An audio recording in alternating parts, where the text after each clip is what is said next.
أشرقت نفسي بنور من فؤادي. اللهم صل وسلم دائما ابدا على حبيبك خير الخلق كلهم. اعوذ بالله من الشيطان الرجيم. بسم الله الرحمن الرحيم. ذلك الكتاب لا ريب فيه هدى للمتقين. ترتیب کے اعتبار سے سورہ بقرہ ابتدائی سورت نہیں ہے. یہ سورہ بقرہ تو مدنی ہے، مدینہ میں نازل ہوئی ہے، اور مدنی اور مکی کی تقسیم آپ کو معلوم ہونا چاہیے کہ صرف ہجرت سے ہے. ہجرت سے پہلے جو صورتیں نازل ہوئیں، چاہے وہ کبھی سفر میں مدینہ میں بھی نازل ہوں تو تب بھی ان کو کیا مانا جائے گا؟ مکی صورتیں. لیکن اگرچہ آپ کا ہجرت سے پہلے مدینہ جانا یعنی نبوت کے دور میں اور وہاں وحی کا نازل ہونا، ایسا کوئی تاریخ میں بیان نہیں. البتہ سفر طائف تو ہے، اس میں کسی صورت کو ہم طائفی کہیں، کسی اور کو کسی مقام کی نہ. ہجرت سے پہلے سب کی سب مکی، اور ہجرت کے بعد جو نازل ہوئے وہ سب کی سب مدنی. تو یہ تو ابتدائی دور کی صورت نہیں. سورہ فاتحہ تھی ابتدائی دور کی، مگر بالکل ابتدائی دور کی نہیں ہے. زیادہ سے زیادہ جو تحقیق ہوئی اس میں یہی سمجھا گیا کہ 5ویں دور کی صورت ہے، 5ویں نمبر پر نازل ہوئی ہے. اس سے پہلے 4 صورتیں نازل ہو چکی ہیں اور یہ 5ویں نمبر پر. لیکن قرآن پاک کی نزول کے علاوہ ترتیب جو بنائی گئی دنیا کے اندر، اللہ کے حبیب صلی اللہ علیہ وسلم نے بنائی، حضرت جبرائیل علیہ السلام کے بتانے پر بنائی، اور پھر وہی امت میں برقرار رہی.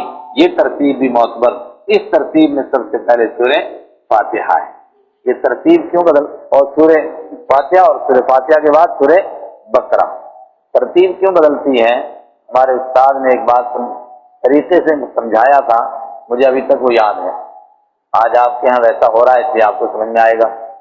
فرمایا یہ ایسا ہے کہ جیسے آپ کا کچن مدرسے میں تھا، اب آپ نے یہاں کچن سٹارٹ کیا، تو جس جس چیز کی ضرورت پیش آتی رہے گی وہ چیز آپ مانگتے رہیں گے.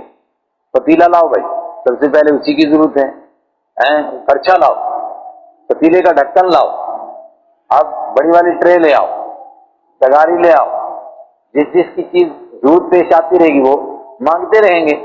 اور جب سارے برتن اکٹھے ہو جائیں گے اب آپ کہیں گے ترتیب سے لگاؤ. اب جب ترتیب سے لگائیں گے تو سب سے اوپر پتیلے کو تھوڑے رکھیں گے، وہ تو اوپر سے گرے گا، کسی کا سر پھٹے گا. سب سے اوپر رکھیں گے چمچے کو، چھوٹی چھوٹی چیزوں کو، اس کے بعد اس سے بڑی چیزیں، اس کے بعد اس سے بڑی چیزیں، اس کے بعد اس سے بڑی چیزیں، پھر یوں ترتیب لگائیں گے. اور یہ ترتیب محض اجتہادی نہیں بلکہ یہ بھی توقیفی ہے. حضرت جبرائیل علیہ السلام جب کوئی سورت لے کر اترے یا آیت لے کر اترے تو سورت کے لیے فرمایا اس سورت کو فلاں سورت کے آگے رکھو اور اس آیت کو فلاں آیت کے آگے رکھو. یہ بھی توقیفی ہے. تو سورت بقرہ سے قرآن پاک کی ابتدا ہوئی اور سب سے پہلے دعویٰ کیا ہوا؟ ذالک الکتاب لا ریب فیہ. یہ وہ کتاب ہے اس میں کسی قسم کا کوئی شک ہو ہی نہیں سکتا، کوئی شک نہیں اس میں. مگر ابھی آگے آ رہا ہے وَإِن كُنتُمْ فِي رَيْبٍ مِّمَّا نَزَّلْنَا. اگر تم کو شک ہو اس کتاب کے بارے میں جو ہم نے نازل کی، اور ابھی کیا فرماتے ہیں کہ اس میں کوئی شک نہیں ہے. یہ کیسے؟ دو باتیں. ایک جگہ فرما رہے ہیں کہ شک ہے ہی نہیں، اور دوسری جگہ کہتے ہیں کہ اگر تم کو شک ہو. ایک شک ہوتا ہے جو متکلم کی طرف سے ہو کہ متکلم کو یقین نہیں ہے، اور دوسرا شک ہے کہ مخاطب کو بات سمجھ میں نہیں آئی اور ابھی شک ہے کہ پتہ نہیں یہ ہے ایسا کہ نہیں ہے. یہاں متکلم کا شک ہے اور وہاں مخاطب کا شک ہے. مخاطب شک کر رہا تھا، حقیقت کے اعتبار سے متکلم کے اعتبار سے کوئی شک نہیں ہے. یا یوں کہہ سکتے ہیں کہ شک ہونا بالکل نہیں چاہیے، اس اعتبار سے فرمایا لا ریبہ، کوئی شک ہے نہیں. لیکن اگر کوئی خام خواہ کے شک میں مبتلا ہو تو اس شک کا وہاں جواب دیا گیا. کل کتاب لا ریب فیہ، یہ وہ کتاب ہے جس میں کوئی شک نہیں ہے. ھدی للمتقین، یہ ہدایت ہے پرہیزگاروں کے لیے. الذین یؤمنون بالغیب، ھدی للمتقین، ہدایت ہے پرہیزگاروں کے لیے. اس جملے کے اوپر تفریح کی بعض لوگوں نے، اور ابن کثیر نے سورہ فاتحہ کو 3 حصے میں تقسیم کیا. اس نے کہا سورہ فاتحہ کا ابتدائی حصہ اللہ کی تعریف، اور آخری حصہ اللہ سے مانگنے پر مشتمل، اور بیچ کا حصہ بندے اور اللہ کے درمیان ایک معاہدہ ہے۔ اور پھر کہتا ہے ابن کثیر، بلکہ بڑوں کا قول نقل کیا، فرمایا الفاتحہ تو سر الکتاب، سورہ فاتحہ پورے قرآن پاک کا نچوڑ، وہذہ الآیہ سر وہذہ السورہ، اور یہ ایک آیت پوری سورت کا نچوڑ۔ کون سی آیت؟ ایاک نعبد و ایاک نستعین۔ اور اس کے بعد جو مانگا کہ ہدایت دے دے، فرمایا وہاں اللہ نے بندے سے منگوایا، اللہ نے طریقہ بتایا کہ مجھ سے یوں مانگو۔ بڑے آدمی، اور بلکہ آپ آج بھی دیکھتے ہیں کہ کوئی طالب علم کچھ مانگنا چاہتا ہے تو اس کو پہلے طریقہ بتاتے ہیں کیسے مانگو، طریقہ سکھاتے ہیں نا، بھائی چھٹی کی درخواست یوں لکھو، فیس معاف کرنے کی درخواست یوں لکھو، ہے نا، اور کبھی داخلہ فیس معاف کرنی ہو تو یوں لکھو۔ یہ جو اپلیکیشن آدمی سمجھاتا ہے، یہی سوچ کر نا کہ اس کو مانگنے کا ڈھنگ بھی آنا چاہیے۔ اللہ نے مانگنے کا ڈھنگ سکھایا اور مانگنے کی چیز بھی بتائی کہ مانگو کیا، ہدایت مانگو۔ بندے نے مانگا اللہ ہدایت دے دے، اس کے بعد پوری کتاب اس دعا کا جواب ہے۔ پوری کتاب دعا کا کیا کہ بندے تو نے ہدایت مانگی تھی، ذالک الکتاب لا ریب فیہ ھدی للمتقین، یہ مل گئی تجھے پوری کتاب، یہ پرہیزگاروں کے لیے ہدایت ہے۔ پرہیزگار تو ہیں پرہیزگار، ان کے لیے ہدایت ہونے کا کیا مطلب ہے؟ جو پرہیزگار ہیں ان کے لیے وہ تو ہیں ہدایت پر نہیں، مطلب یہ ہے کہ اس کی ہدایت سے فائدہ وہ اٹھائے گا جو پرہیزگار ہوگا، جو پرہیزگار بننا چاہے گا، جو اللہ سے ڈرنا چاہے گا، اور جو ماننا ہی نہ چاہے، جو پرہیزگار بننا ہی نہ چاہے، تو اس کے لیے ابھی آگے آ رہا ہے سواء علیہم، اس کے لیے یہ کتاب بھی ہدایت کا ذریعہ نہیں بن سکتی، پڑھے گا اور گمراہ ہوگا۔ یضل بہ کثیرا ویہدی بہ کثیرا، یہ مطلب ہے یضل بہ، اور گمراہ ہوتے ہیں۔ اور گمراہ کون ہوتے ہیں؟ وہ لوگ جن کو تقوی کی صفت نصیب نہیں ہے، وہ اور گمراہ ہوتے ہیں، اور گمراہ ہوتے ہیں، اور گمراہ ہوتے ہیں۔ ذالک الکتاب لا ریب فیہ ھدی للمتقین، ھدی للمتقین، ہدایت ہے یہ للمتقین، پرہیزگاروں کے لیے۔ اور پرہیزگار کون ہیں؟ اللہ نے اس کی صفتیں بیان کی، اور بہت صفتیں بیان ہوئیں پرہیزگاروں کی صفتیں، کچھ ظاہری صفتیں اور کچھ باطنی صفتیں، یا 6 صفتیں، یا مشہور قول کے مطابق 5 صفتیں بیان کی جا رہی ہیں۔ پہلی صفت الذین یؤمنون بالغیب، غیب کو مانتے ہیں، دیکھا نہیں باری تعالیٰ کو مگر مانتے ہیں، جنت کو نہیں دیکھا، جہنم کو نہیں دیکھا، عرش و کرسی کو نہیں دیکھا مگر مانتے ہیں، اور مانتا بھی کیسے ہیں؟ جیسا کہ دیکھ کر مانتے ہیں۔ وَيُقِيمُونَ الصَّلَاةَ، اور مانتے ہی پہلا حکم ان کی طرف متوجہ ہوتا ہے یقیمون الصلاۃ، نماز قائم کرتے ہیں، ماننے کے فوراً بعد یقیمون الصلاۃ۔ اور ایمانیات کی احادیث پر غور کیجئے، آپ صلی اللہ علیہ وسلم پہلے ایمان سمجھاتے ہیں، اور جیسا کوئی ایمان لاتا ہے تو فوراً فرماتے ہیں کہ آپ 5 چیزوں کا حکم ہے، ان کو مانو۔ 5ویں چیز تو اسی میں آ گئی، 4 چیزیں، سب سے پہلے نماز، پھر روزہ، پھر زکوٰۃ، اور پھر حج۔ الذین یقیمون الصلاۃ، ماننے والے وہ ہیں جو نماز قائم کرتے ہیں، ومما رزقناہم ینفقون، اور جو ہم نے روزی دی ہے اس میں سے خرچ کرتے ہیں۔ نماز کے لیے بھی یہ بات کہی جا سکتی تھی کہ جو بدن ہم نے دیا ہے اس بدن کو ہماری عبادت میں لگاتے ہیں۔ بھئی نماز کیا ہے؟ بدنی عبادت، اور زکوٰۃ کیا ہے؟ مالی عبادت۔ تو جس طرح مالی عبادت کے لیے کہا جا رہا ہے کہ جو ہم نے دیا اس کو خرچ کرتے ہیں، تو بدنی عبادت کے لیے بھی ہو سکتا تھا نا کہ جو بدن ہم نے دیا ہے اس بدن کو ہماری فرما برداری میں لگاتے ہیں، لیکن وہاں یہ بات ہے لیکن مال کے لیے ضرور کیوں؟ بدن سے عبادت کر کے کم گمراہ ہوتے ہیں، اور مال کی عبادت کر کے لوگ زیادہ گمراہ ہونے کا ڈر رہتا ہے۔ جب کوئی آدمی مال خرچ کرتا ہے فوراً ذہن میں آتا ہے اچھا مدرسے والے کہتے ہیں ہمارا مدرسہ، پیسے میں نے لگائے اور ان کا بن گیا، ان کے پاس مدرسہ آتا ہے ذہن میں نہیں۔ کسی گاؤں کے بیچارے غریب کو دے دیا تو لوگ آئیں گے جناب یہ غریب بچی کی شادی ہو رہی ہے، غریب آدمی کی شادی ہو رہی ہے، اب یہ دباتا ہے لیکن روکا نہیں جاتا اس سے، تو پھر مجبور ہو کر کے دیکھتا ہے کوئی مجمع لگا ہوا ہو تو کہتا ہے بس ساتھیوں نے کیا انتظام، سمجھو میں نہیں کیا۔ اس لیے پہلے ہی ڈانٹ پڑ گئی کہ اگر تو اللہ کے راستے میں دیتا تو اپنے باپ کا نہیں دے رہا ہے، دے کہاں سے رہا ہے؟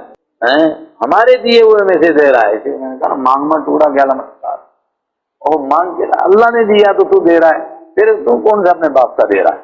وَمِمَّا رَزَقْنَاهُمْ, اور جو ہم نے ان کو روزی دی ينفقون, اس میں سے خرچ کرتے ہیں. کتنی صفتیں ہو گئی؟ 3. وَالَّذِينَ يُؤْمِنُونَ بِمَا أُنزِلَ إِلَيْكَ, اور وہ جو اس پر ایمان لاتے ہیں جو آپ پر نازل کیا گیا. وَمَا أُنزِلَ مِن قَبْلِكَ, اور جو آپ سے پہلے نازل کیا گیا. کتنی ہو گئی؟ 4. وَبِالْآخِرَةِ هُمْ يُوقِنُونَ, اور وہ آخرت پر یقین رکھتے ہیں. اب کتنی ہو گئی؟ بولو. 5 صفتیں ہو گئی یہاں تک. لیکن اگر والذین یؤمنون بما انزل الیک 1, وما انزل من قبلک 2, وبالآخرۃ هم یوقنون, اس کو الگ صفت مانے اب کتنی ہو گئی؟ 6 نمبر. لیکن زیادہ تر حضرات نے 5 ہی صفتیں کہا کہ یہ تو ایک ہی ہے, کیونکہ ایمان بما انزل الیک وہی معتبر ہے جس کے ساتھ وما انزل من قبلک بھی ہو. کوئی آدمی قرآن کو مانے اور تورات اور انجیل کو نہ مانے, اللہ کی کتاب, مومن ہو جائے گا؟ نہیں. اور کوئی آدمی ان کو مانے اور اس کو نہ مانے تو مومن ہوگا نہیں. دونوں پر یہ ایک ہی ایمان, اس لیے ایک صورت. وَبِالْآخِرَةِ هُمْ يُوقِنُونَ, تاکید ہے اس میں. بھائی اصل عبارت کیا تھی؟ یوقنون, وَهُمْ يُوقِنُونَ بِالْآخِرَةِ. ویسے ہم اگر لگائیں گے تو پھر بھی تاکید ہو جائے گی. پڑھی ہوگی آپ نے مختصر المعانی کہ یوقنون کے اندر چھپی ہوئی ضمیر ہے ہم, اور جب اس کو پہلے ایک مرتبہ ہم لائے تو ہم کتنے ہو گیا؟ 2. اور جب کوئی چیز ڈبل ہو جائے عربی میں تو اس میں تاکید ہوتی ہے. عربی میں نہیں, کسی بھی زبان میں. کوئی کہا اٹھو اٹھو, 2 مرتبہ کہا, کہ 2 مرتبہ کہنے سے کیا ہو گئی؟ 1 مرتبہ کہا ہم, اور دوبارہ یوقنون کے اندر بھی ہم, تو انت اذهب 2 مرتبہ کہا نا, اس میں تاکید ہے.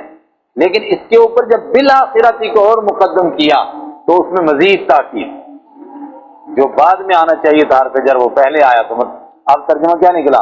وَبِالْآخِرَةِ هُمْ يُوقِنُونَ, اور وہی تو ایمان لاتے یقین کرتے ہیں. بالآخرۃ ہم کی تاکید, وہی تو آخرت پر یقین کرتے ہیں. مطلب جتنے دنیا میں لوگ پھر رہے ہیں نیکی کی دعوت دیتے ہوئے, حقیقت میں ان کا آخرت پر یقین نہیں ہے. اگر آخرت پر یقین ہے تو انہی کا ہے جن کے اندر یہ 5 صفتیں ہیں اوپر والی, یہ انہی کا آخرت پر یقین ہے. باقی جو کچھ کر رہے ہیں کس کے لیے کر رہے ہیں؟ دنیا کے لیے. چڑھاوے چڑھا رہے ہیں کس لیے؟ دنیا کے لیے. پوجا کر رہے ہیں کس لیے؟ دنیا کے لیے.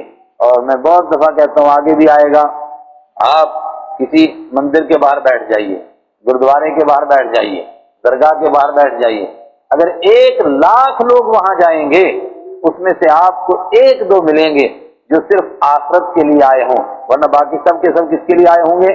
دنیا کے لیے. دنیا ملے. کوئی کس کے لیے آیا یا بیٹا لینے کے لیے, کوئی کس کے لیے آیا بیٹی لینے کے لیے, کوئی کس کے لیے آیا نوکری لینے کے لیے, کوئی کس کے لیے آیا عہدہ لینے کے لیے. اور مسٹر حضرات تو صرف کہ جناب یہ اسٹیشن پورا ہونے والا, اگلے اسٹیشن کی بھی منظوری کرا کے آ جائیں, دنیا کے لیے. اور ایمان والا کس کے لیے؟ بالآخرۃ ہم یوقنون. اب 2 تاکیدوں کو جوڑیں گے. اب اردو کا دامن کمزور, تو ورنہ ہونا کیا چاہیے تھا؟ وہی تو یوقنون, یقین کرتے ہیں, بالآخرۃ, آخرت پر, اور آخرت مقدم ہوئی تو اب آخرت کی بھی تاکید کرو. اور وہ یقین تو بس آخرت پر ہی کرتے ہیں. آخرت پر یقین کرنے کا مطلب کہ جو کچھ کرتے ہیں اس کا صلہ اس دنیا میں لینے کے لیے نہیں کرتے, بلکہ کہاں کے لیے کرتے ہیں؟ آخرت کے لیے کرتے ہیں. اللہ اکبر. یہ 5 صفتوں والے ایمان والے. اولئک علی ھدی من ربہم واولئک هم المفلحون. یہ وہ لوگ ہیں جو اپنے رب کی طرف سے ہدایت پر ہیں. اولئک هم المفلحون, اور یہی لوگ کامیاب ہونے والے ہیں. دامن تنگ ہے اردو کا.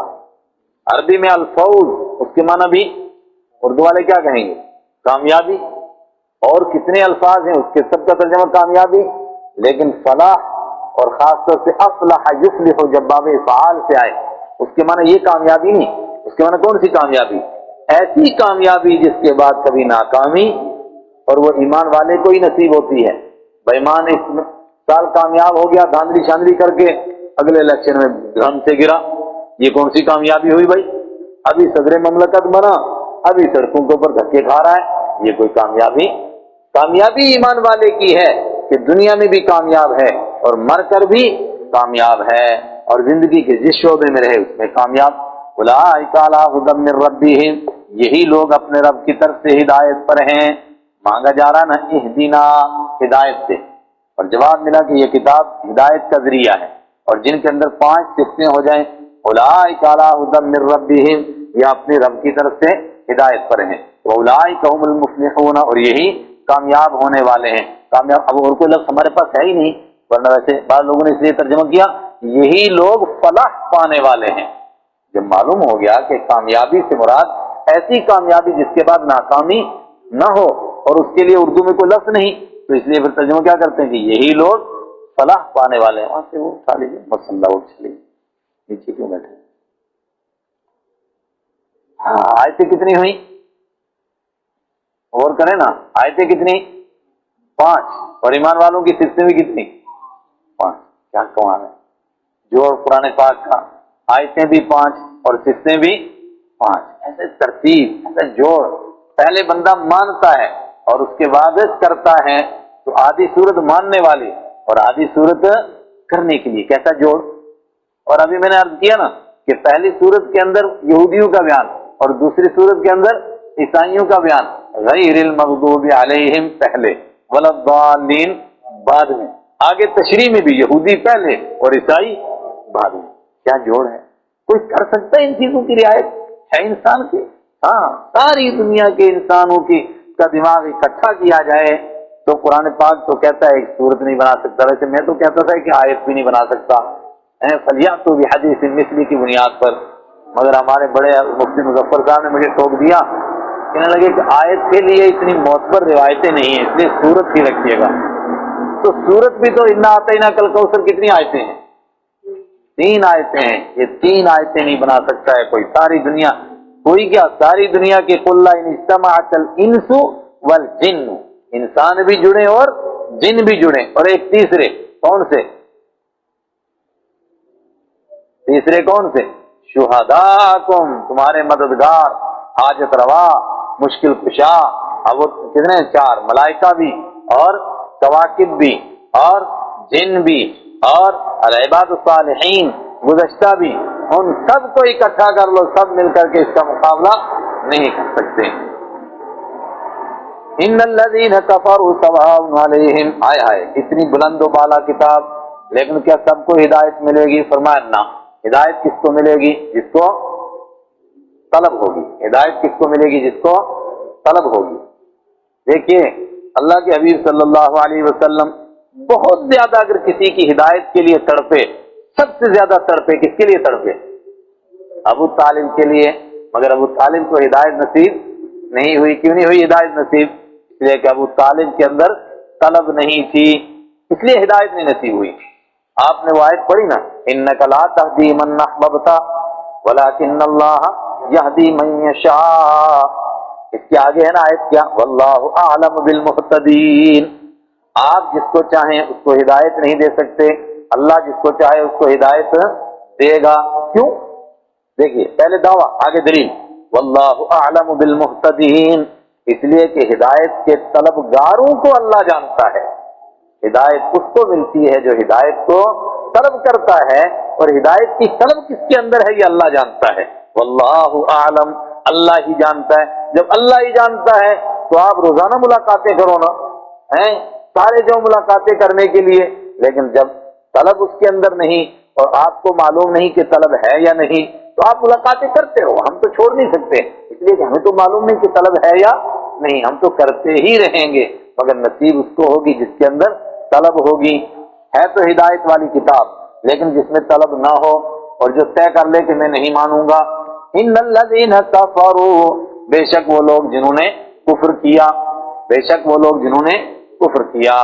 ابن جریر نے، ہمارے پاس شاید ہے ابن جریر کے نہیں، لیکن ابن جریر نے عبداللہ ابن عباس رضی اللہ تعالیٰ عنہ کا یہ قول نقل کیا کہ کفروں سے مراد یہاں پر حادثاتی کفر نہیں ہے، کفروں سے مراد یہاں پر وہ ہے جو کفر پر ڈٹ گئے، اثبتوا علی کفرہم، عبداللہ ابن عباس کے الفاظ، اثبتوا علی کفرہم، جنہوں نے کفر پر ڈٹ جانے کا فیصلہ کر لیا، نہیں مانیں گے، زمین بدلے آسماں بدلے۔ ابو جہل جیسے لوگ جو کہتے تھے جانتے ہیں، سب کچھ پتا ہے. ام لم یعرفوا رسولہم، کیوں نہیں مانتے؟ کیا رسول کو پہچانا نہیں؟ جواب یعرفون کما یعرفون ابناءہم، اس طرح پہچانتے ہیں جس طرح بیٹوں کو پہچانتے ہیں، مگر مانیں گے نہیں. طے کر چکے ہیں، ماننا ہی نہیں ہے. اوہو، ان کی بات ہو رہی ہے. حادثاتی کافروں کی بات یہاں پر. حادثاتی مطلب کیا ہے کہ جو کفر پر تھے ابھی ان کو دعوت نہیں پہنچی ہے، ان کا یہاں تذکرہ نہیں. جن کو دعوت پہنچی، پورے طور پر سمجھایا، مگر انہوں نے کہا نہیں مانیں گے. نہیں مانو گے تو جاؤ دفع جاؤ، اب قرآن پڑھنے سے بھی تم کو کوئی فائدہ. ان الذین کفروا، بے شک وہ لوگ جو کفر پر ڈٹ گئے، سواء علیہم، برابر ہے ان پر، انذرتہم، کیا آپ ان کو ڈرائیں، ام لم تنذرہم، یا آپ ان کو نہ ڈرائیں، لا یؤمنون، وہ ایمان نہیں لائیں گے.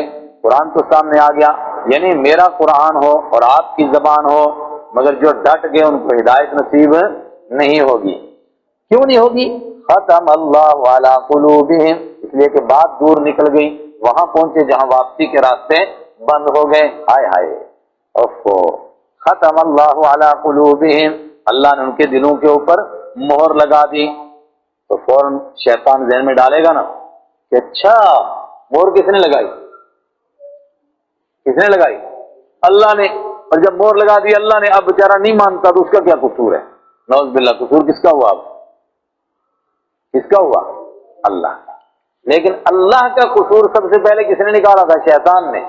خلقتنی من نار وخلقتہ من طین، خدا غلطی تیری ہے، تو نے اس کو پیدا کیا مٹی سے، مجھے پیدا کیا آگ سے.